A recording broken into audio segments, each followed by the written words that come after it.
Welcome back to Outside 2020. Now, please welcome our next speaker joining us from his home in Tallahassee, Florida. Jeff VanderMeer is a Florida local for over 30 years, and an award-winning novelist known for his emphasis on environmental themes. VanderMeer's nonfiction, often about conservation and ecology, has appeared in the New York Times, The Guardian, The Atlantic, and the Los Angeles Times. He has lectured at MIT, Yale, the Library of Congress, and many more. Online, VanderMeer has been a social media advocate for the use of native plants and sustainable landscaping. Thank you to the organizers of the Outside Conference for inviting me to speak today. I believe very strongly in the mission of this conference, and I know that what you bring to this event and take out of it support ideas that are incredibly powerful and restorative. The connections you make and the decisions you make in this shared purpose make such a difference to the Florida that we know and love. We live in a unique biodiversity hotspot, and respect for the amazing habitats found here drives everything that I do at this point.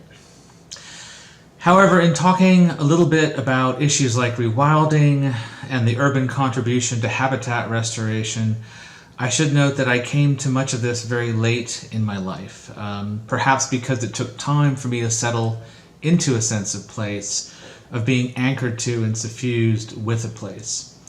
So I hope you'll indulge me in telling you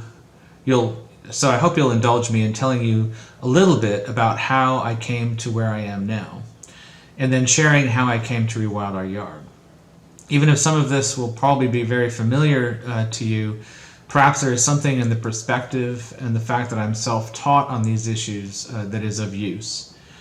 So I was born in Pennsylvania, but my parents, one an artist and one an entomologist, joined the Peace Corps when I was only 4, and we moved to the Fiji Islands.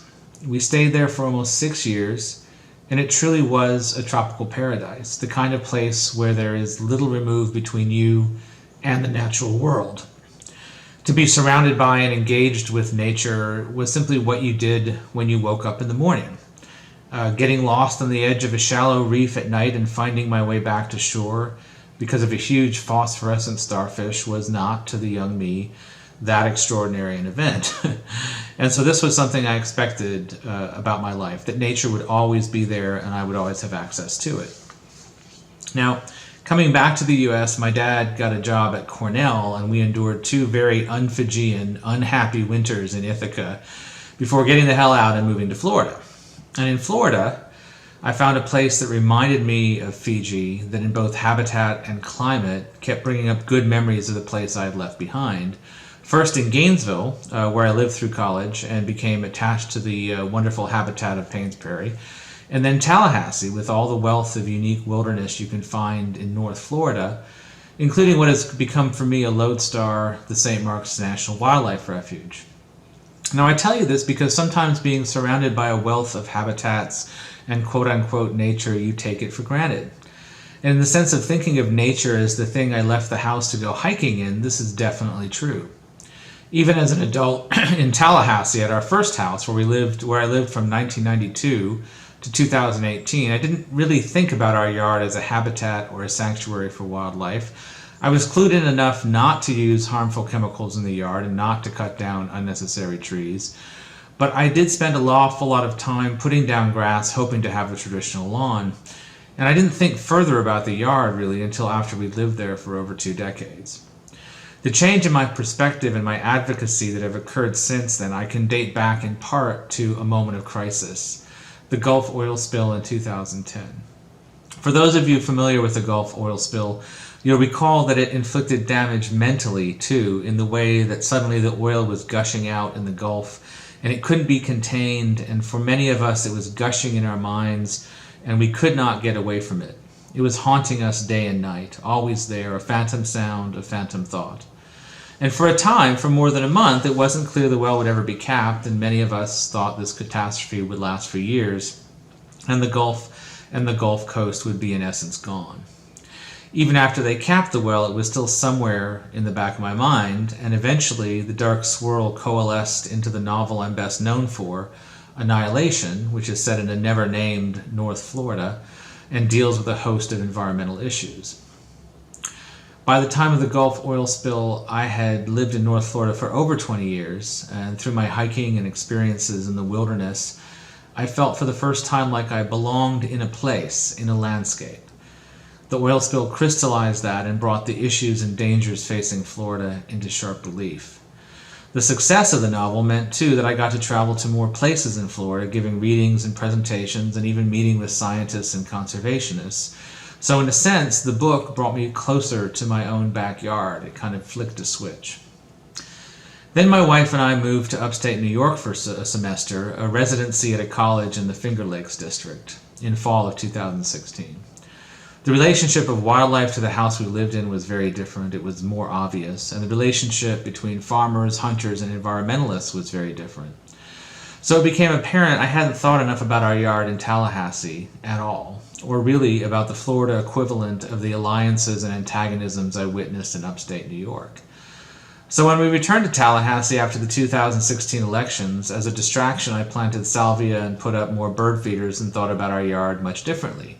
I attempted a nascent rewilding by just throwing wildflower seeds around willy-nilly. Thankfully, the non-native ones died out, but the salvia took over.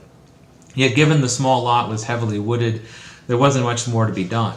Frankly, between salvia and Biden's alba and the goldenrod that popped up, there wasn't room to plant anything else.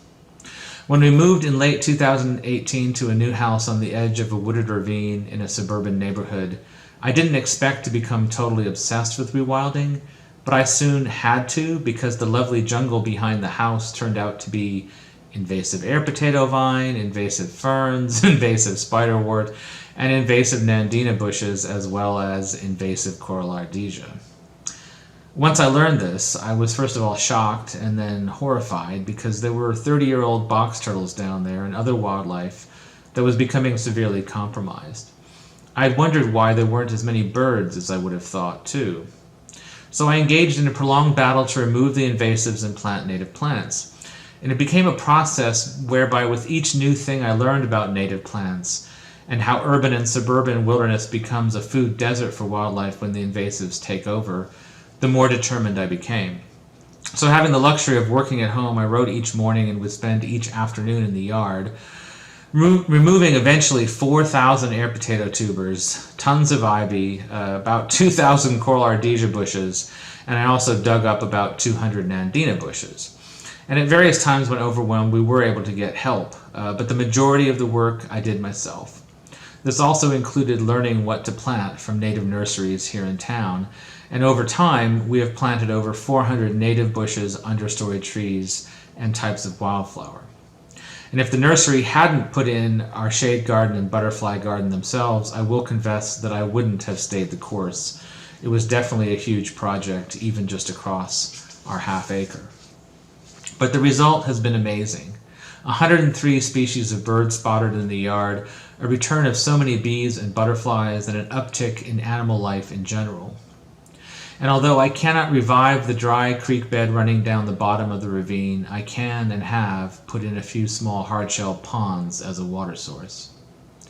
Much of this I did by feel and trial and error, along with taking notes during walkthroughs by knowledgeable folk.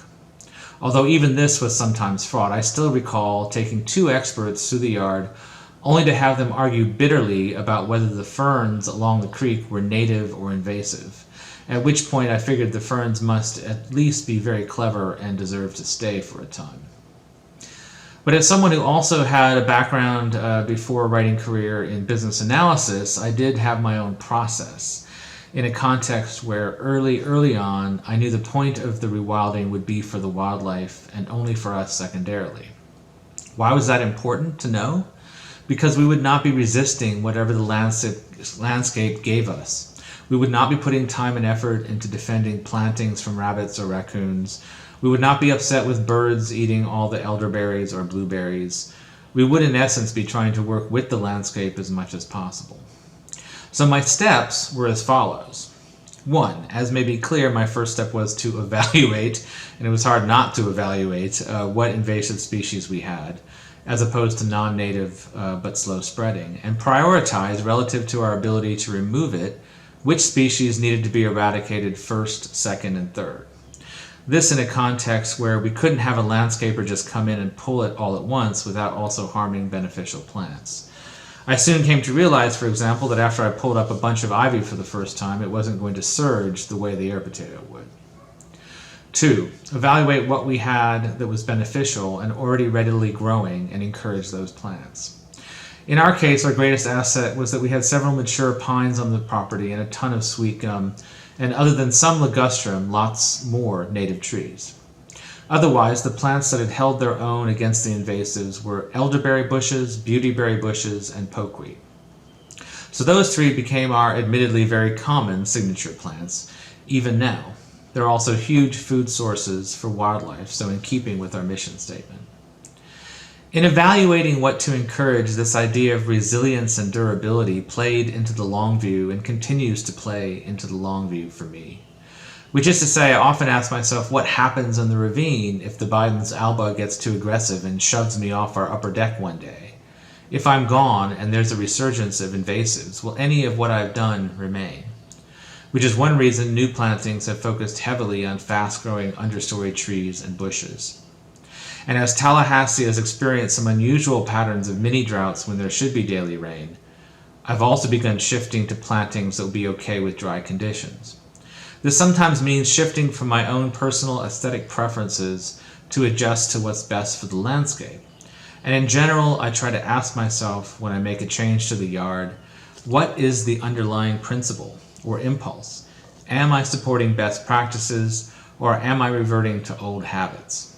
3. Evaluate biodiversity, by which I mean what animals and birds in particular either currently inhabited the ravine or used our property even if just passing through.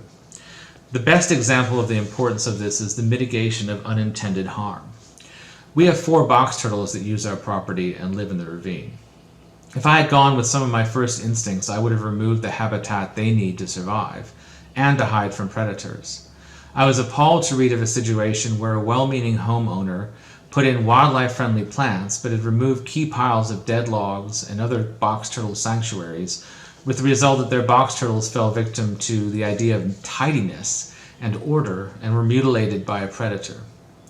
As ever, I found that the more different kinds of layered knowledge you can bring to the landscape you're about to change, the better you can prevent unintended consequences. 3. Evaluate prior land use by humans was another simultaneous step. In our case, we came to the swift conclusion that the prior owner had, for their 3 years owning the property, overmulched, used pesticides and herbicides in a way that had upset the balance of life in the ravine. In such a case, benign neglect, doing nothing, was in part the mitigation. We safely disposed of a shed's worth of poisons and didn't even mow the front strip of lawn so as to see what would pop up. We instituted a reactive pest control policy that has served us well. To date, our only insect problem, once the ecosystem recovered, has been sugar ants in the kitchen. Even mosquitoes have died down as a problem due to a resurgence of bats and dragonflies. Our carpenter bees even coexist happily with us in the house and are not a problem.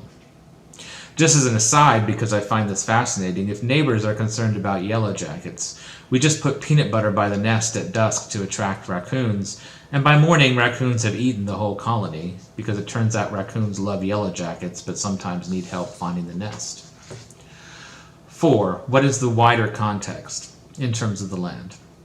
I'm a firm believer in not bringing plants or the organisms they support into a context in which they're bound to fail. An example common with municipalities, which is supposed to be a positive, is the current trend toward using native plants in median strips, which probably doesn't make that much sense given the resulting butterfly and bee mortality due to traffic. So before much planting occurred, I made a careful observation of our neighbors' practices. Given there are houses all along the top of our little ravine, that means our immediate neighbor's number 6. It was important to ascertain that we did not have outdoor cats in the immediate vicinity, and that the presence of dogs in fenced-in yards at the top of the ravine seemed to discourage cats from exploring the woods of the ravine. This meant our plans for trees and bushes of particular interest to migratory songbirds made sense. We also either observed or asked directly about pesticide and herbicide use, and asked or gathered through observation a sense of how neutral, positive, or negative they might be about a rewilding effort. This led to some tricky but important negotiations to discontinue herbicide use by two neighbors, and a decision to make one abutting side of our yard more civilized and keep the wildness to the other side due to another neighbor's predilections. 4. Another wider context thing.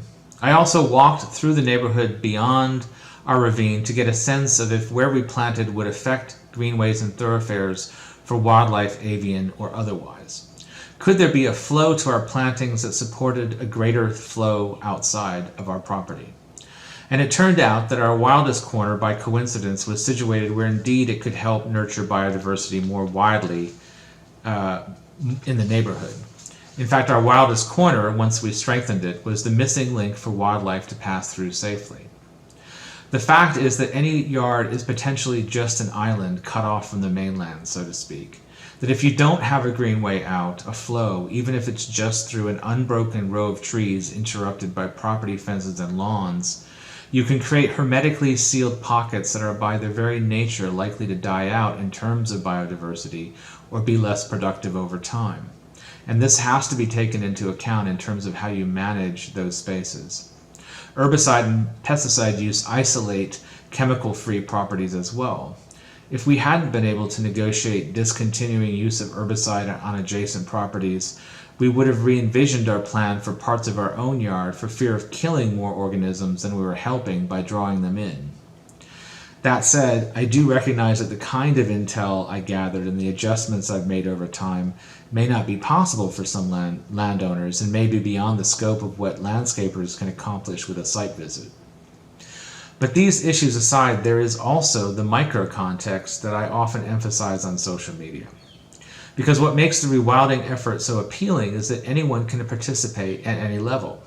Just not bagging your dead leaves or discontinuing mowing can make huge differences to biodiversity. Literally doing nothing may be as important as doing anything, unless, like me, you had invasive plants. But I've had folks respond to my call to be of use by planting wildflowers in a pot on their apartment balcony and finding out that yes, bees do exist even in high-density urban areas, and yes, hummingbirds on migration need every break they can get. So the other thing I did right away was make immediate improvements in a small area to attract pollinators and birds, a kind of reward to myself and a kind of proof of concept situation in amongst dealing with the invasives. In our case, we planted wildflowers like coneflowers and put up bird feeders with the understanding we would decommission the bird feeders once more native plants that could feed the birds were in the yard, and then spread out from that small beginning. And once all of this was in motion, we instituted general protocols to follow in the months and years to follow.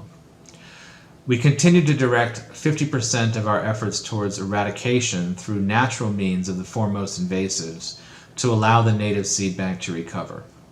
Interesting fact, even after you get tired of pulling up air potato tubers, you can pull the vine, and the third or fourth time you pull the same vine, the tuber is weakened enough that the vine grows back really slow. And maybe by year 2, as in our case, the air potato is very weak, and what pops up instead is tons of native passionflower vine. We also continued to plant native plants and studying volunteers, new plants that had sprouted because the invasives had been removed. We also made sure to be aware of new invasive threats due to the rewilding, which is to say disruption of soil and habitat, as we all know, can activate invasives and new ones, like in our case, chickweed. Not to mention that the lack of a hard freeze this past winter in Tallahassee encouraged invasives in general. We also evaluated changes to the property that occurred over time. Due to the incline of the ravine, heavy rainfall definitely affects the dry creek bed and the nature of the soil itself.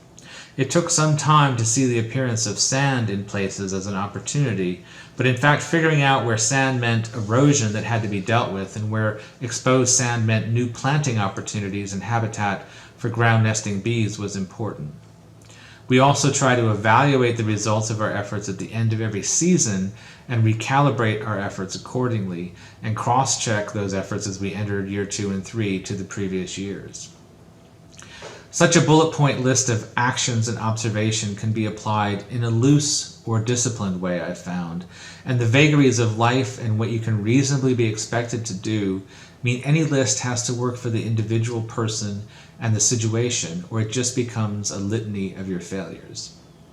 But I also list these steps because I know that the challenge facing landscaping companies that want to create more biodiverse Florida yards for clients who want to plant native and stop yard work that's polluting our environment, I know the challenge is, how do you monetize that? Where are the services you can sell that replace the traditional ones of herbicide treatments, intensive mowing, cutting down trees, and seasonal activities like getting rid of leaf litter? And the answer may be, if you break the process of creating, maintaining, and enhancing a truly green, not a true green yard into its constituent parts, those are the services you can sell, and you can do it in such a positive way, emphasizing the effect on migratory birds, butterflies, and native bees, while also emphasizing the health benefits for human beings and their pets, given what we now know about even seemingly safe herbicides and lawn treatments. The traditional American lawn has been about selling an idea of security and respectability. There's no reason that those ideas can't fit into a wilder context. There's no reason that wilder context can't look as respectable as the usual yard. So part of that hard sell may certainly diverge from our own wildlife first approach, but still not create harm. It's about plans that still appear to be supporting the idea of order, while actually, in terms of life on Earth, supporting a more fertile chaos of life forms. I will tell you just in passing that at the old house, we did have a neighbor complain to the city about the disheveled nature of the salvia and the fringe of native ground cover near the road. We received a citation and 60 days to clean up our act. Well, how should we clean up our act? I thought about this quite a bit before taking any action. What is a yard? What is a lawn? What exactly was the neighbor complaining about? Not really about the native plants, but that our yard did not conform to the idea of uniformity, of tidiness. So I conducted an experiment. I got a very cheap 2-foot tall white wire modular fence and then pruned and sculpted the salvia until they existed in a long rectangular space. I then put the white fence around the salvia. Then I thought about the grass. In Tallahassee, grass can be a foot high without being sighted. Our grass wasn't a foot high, but it wasn't uniform, so clearly that was the problem for the neighbor. So I carefully weed whacked it all to about 9 inches tall, which wasn't enough to hurt the grasshoppers and other life living there. I cut the fringe facing the road in front of the azalea bushes way down. The city now told us we were in compliance, but was I in compliance with the neighbor's idea of a yard? I decided to go further just in case. I made sure to weed whack the fringe when the neighbor came back from work. I put another white wire fence around some pretty unruly native grasses around the side, and this time it wasn't even really rectangular in shape. Over time, I pretty much discontinued the regular weed whacking, but went through the motions of pulling out the weed whacker and walking around the outer edge of the yard when the neighbor was home. I kept a regular schedule of time of once a week at the same moment. We never got another citation, and the neighbor became much friendlier, even if their own yard was still a mower-blasted hellscape of yellowing grass cut down to a half-inch tall every couple of weeks. And I mention this in part because the terms of resistance to more natural lawns and yards really do at times have to do with ritual. As the fringe got taller and taller, the neighbor didn't really recognize the change because I was out there with the weed whacker. As long as a little cheap white fence encircled various forms of native plant chaos, that too was okay. So it was then that I truly realized how ingrained these things are in American traditions, but not just in the view of the onlooking neighbor, but also hardwired into the person mowing their yard. And from that perspective, hard to separate from things like grilling hot dogs in the summer and knocking back a cold beer. I have to admit, even as I knew that my perfunctory weed whacking was actually hurting, not enhancing my yard, I felt a strange nostalgic satisfaction in the act. So the challenge is, to some extent, how can we anchor those feelings in a different way? How can we reroute that mindset, that train, onto a different set of tracks? Because I think we can. I think what helps is people's current urge to get back to nature, to visit nature, national parks, and the huge surge in bird watching as a popular pastime. I believe that in how we talk about use of native plants and more natural landscapes in the context of a yard, that we can find useful language and approaches to turn this same sense of nostalgia and security to our advantage, just by appealing to a different aspect of it. Why can't we have a little pocket of the natural places we love to visit in our own backyard? Why not try to convince people to be better stewards of their environment? Why not appeal to ideas like being a rebel? Nonconformity is actually pretty powerful with the younger set too. In a related way, there are useful social signifiers that give status that help in this regard, and these should be strengthened. There are already designations various green organizations give for yards that function as wildlife sanctuaries. It's important to emphasize these and to present them as hierarchical where possible. That there are higher levels to reach, which may also come with additional services. And the thing is that unlike the traditional additional services, you know what you're providing is beneficial and restorative. You may even want to find ways to create your own yard designations that support this healthy way of looking at our urban environments, or urge local organizations to start giving out awards and certifications for best use of native plants, or best restoration, or most innovative erosion control involving natural remedies. The signs and symbols of this are crucial. That if there is a sign saying a yard is nature friendly, that it's aesthetically pleasing, that there's a weight and seriousness to how this is portrayed or presented. It's also possible to quantify the benefits of yards that emphasize native plants that also allow you to educate homeowners. One huge problem for the natural world right now is a basic one: how search engines display information. If you Google flying squirrel, for example, the first results are for pest control companies telling you that if you even just hear flying squirrels chittering in the distance, you have a flying squirrel problem and should get rid of them. In fact, one would think, reading about flying squirrels on some pest control websites, that if left unchecked, they will steal your credit card and set your house on fire. Same for a host of usually quite benign animals and insects that occur in suburban and urban settings. What companies and individuals' interests in supporting Florida's amazing nature can do is push back against this kind of propaganda by emphasizing the positive benefits of common animals and insects, to actually codify or incorporate these benefits into enumerations of services. You would be hard-pressed to find anyone who doesn't like fireflies or butterflies. You can even make the economic case for certain types of insect.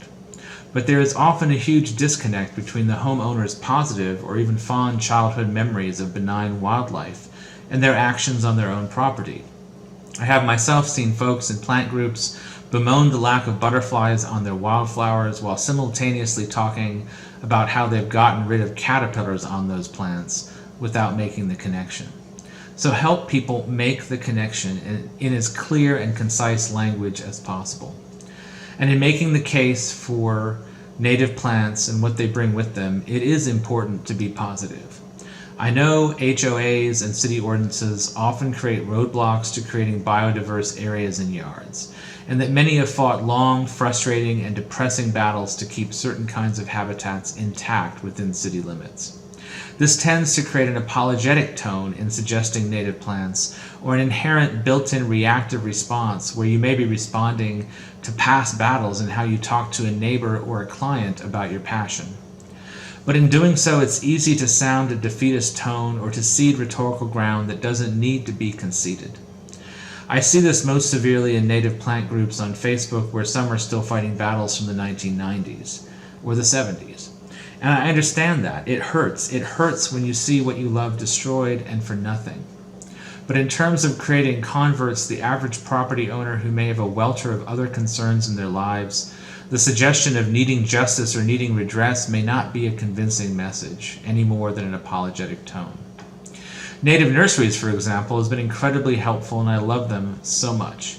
But their first site visit, they assumed the worst, that I would want some variation on a traditional yard, and so by their own first efforts constrained what they offered to me. It was an interesting case of the opposite of upselling. And there is also the case of a certain approach to landscaping to yards being a default and being unable to wrap your head around another way. A landscaper came by to pitch me, and I explained what we were doing for wildlife and how we wanted the environment to read very natural. After the walkthrough, they pitched me basically turning part of the backyard into a concrete garden with potted plants and putting a ton of stone pathways in the front yard. And when I checked their site later, it's clear that's what they were comfortable with. They were fine with putting in the native plants, but they were still also fine with being very destructive and extractive in how they dealt with landscaping. The fact is, in general, people respond to a positive message, and the positive message and the expansive message read something like this, or could. If you support green technology, you should also be supporting biodiverse yards. If you love to go hiking in some of Florida's amazing state parks, you should love having some of that amazing plant life closer to home. I also think that people want to feel part of something bigger, which means the current trend toward rewilding creates momentum even if your particular town or neighbor hasn't caught on yet. You can see the enthusiasm on social media for rewilding, and that's why it's important as part of your brief to guide people who might be sympathetic to the folks on the internet who are getting the message out. When I talk about rewilding online or give folks a visit an actual tour of our property, I do not make excuses. I do not give 1 inch of ground to the naysayers. Depending on the context and how much they do or do not know about the subject, I can emphasize how our efforts support beloved species like monarch butterflies, or how Tallahassee is a migratory bird hotspot, and that our efforts have provided food for so many different kinds of warbler. Or I can just point out how little care native plants need besides some watering, how inexpensive over time this approach is. No fertilizer, no soil amendments, no nothing. Black thumb, buy an elderberry bush. See, your thumb was green all along. But I can also point out that given we are on the edge of a ravine, that deep-rooting natives help protect against flooding and erosion. That the plants that are meant to be here have very specific value in terms of property values. And these are just a few of the approaches, whether it's about conservation, sheer beauty, economic value, or some other element I haven't touched on. There are many positive and energizing ways to talk about these relatively new approaches. Now, all of this said, we live in uncertain times here in Florida, and in general throughout the world. We all know the weather is changing, the planting zones are beginning to shift. We know that sea level rise is in our future. We know that we will have to be ever more vigilant and imaginative in how we manage our natural resources to hold on to them. Which is to say, things are going to get more fraught, and what you take out of this conference is going to become more and more important, not less. In some areas, and I'm not engaging in hyperbole, you may, in the next 20 years, engage in projects and actions either in the private or public sector, large or small, that mean the difference between life and death for an entire species of plant or insect or animal. That what you do from this moment and into the future, your passion, your drive, your love for the world, will have a material effect on the quality of life for both your fellow human beings and for the non-human world. I will also say that there is an element of loss to this. We will lose more even as we hopefully gain more. But the things that haunt us are often the things we care about and have connection to. And if they are also the things that deeply matter, we either need to become cynics and change the things we care about so we don't care when they're destroyed, so the hauntings cannot affect us, or more bravely and with more effort let them haunt us even though it is painful, and through that haunting find some kind of act or agency or sense of the truth that is meaningful. And that means a call to action. Being frozen or being cynical has no place in this effort. We all live in this amazing world, and we all have to keep fighting for it in whatever way we can. My major source of hope and what sustains me is simply that what we call the natural world or nature is not fragile, it is not weak. The evidence is simple. In the face of an all-out war, in many cases, against it, there is still so much of it out there. Given a space, a crack, a moment, given half a chance, it can thrive. In this new house in Tallahassee, we're only a 10-minute drive from the state capitol.